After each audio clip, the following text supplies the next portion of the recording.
Monsieur, vraiment, vous devez déjà beaucoup d'argent. Ce qui était dans votre carte est terminé. Vous n'avez pas d'autres sources de revenus? Si mes autres sources de revenus sont mes frères et sœurs dont je me suis battu pour leur réussite, je vous ai remis le carnet contenant leurs contacts. Oui, mais nous les avons déjà tous appelés et personne ne répond. Essayez encore, s'il vous plaît. Sûrement, il était occupé. Ils vont forcément répondre, tous même. D'accord, je vais encore aller essayer. Merci, madame. Ce sont mes parents. Ils vont forcément intervenir. Vraiment, je l'espère aussi, monsieur. Allô, monsieur, c'est l'hôpital Majoris. Nous vous appelons car votre frère Gaspard est interné ici. Désolé, vous vous trompez de numéro. Bonne journée. Je n'ai pas d'argent actuellement. Ce peu d'argent ici est pour un projet important. En plus, j'ai déjà un rendez-vous avec les filles de la boîte. Donc mes autres frères et sœurs vont intervenir pour le grand Gaspard. Moi, j'irai m'amuser un peu tout à l'heure.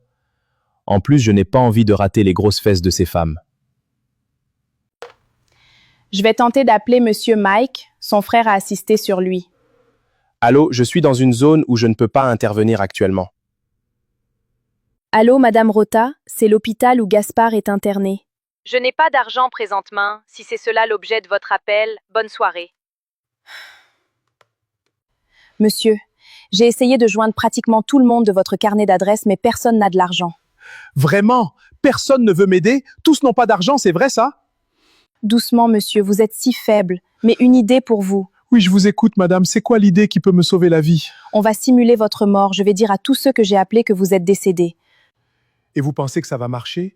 Si présentement ils n'ont rien, ce n'est pas après qu'ils vont intervenir. Détrompez-vous, monsieur. Les gens courent toujours lorsqu'il s'agit des décès, mariage et reste silencieux pour le reste, ça marchera. D'accord, madame, je vous fais confiance. Je vais dire que l'hôpital a besoin des fonds urgemment pour traiter votre corps à la morgue et qu'ils viennent demain récupérer. D'accord. Voilà, j'ai appelé tout ce monde que j'ai joint précédemment et comme par hasard, j'ai déjà encaissé 2 millions en moins de 2 heures alors que son état de santé nécessite juste 500 000. C'est vraiment incroyable le comportement de nos familles. Mon grand frère est parti. Lui qui s'occupait si bien de moi, je vais utiliser cet argent pour lui offrir un enterrement digne de son nom. Et les gens doivent voir qu'il a une grande famille. Ici, je vais ouvrir le groupe WhatsApp. Dans ce groupe, chaque membre va contribuer à hauteur de 1 million. Personne ne manque d'argent.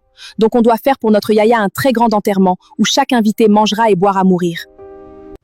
J'ai une bonne nouvelle. Actuellement, les cotisations pour votre décès avancent. Juste pour la mort, j'ai reçu 3 millions de tous ceux que j'ai appelés. Et votre petite sœur Rita m'a confirmé qu'elle a ouvert un groupe où les contributions pleuvent. C'est incroyable. Des gens dont je me suis occupé corps et âme n'avaient pas d'argent il y a moins de 3 heures, mais soudainement, après l'annonce de mon décès, l'argent sort de partout. C'est vraiment difficile à croire. Oui, c'est la vie. Madame l'infirmière, où est le corps de notre grand frère?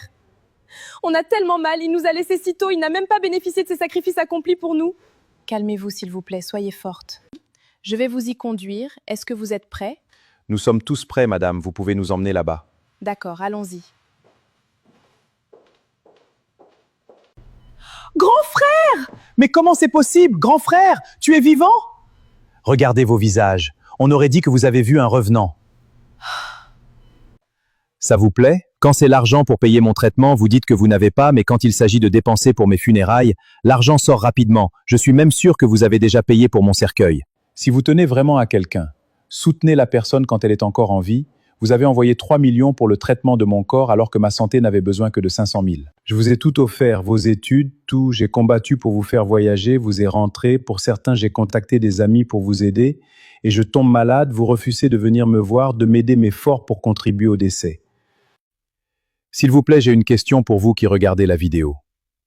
À ma place, que auriez-vous fait?